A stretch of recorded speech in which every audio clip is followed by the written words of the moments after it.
SW1是 P 字 N 字切换，现在是 P 字，现在已经显示 N 字了。然后 SW2是思域变 S 切换。你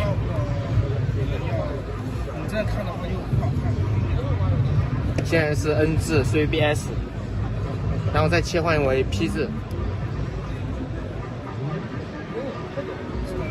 现在是 P 字的 AHD 720P， 然后 SW3是正向镜像切换，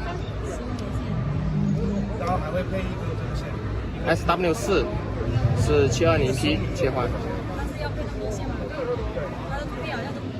现在是一个720P 的一个状态。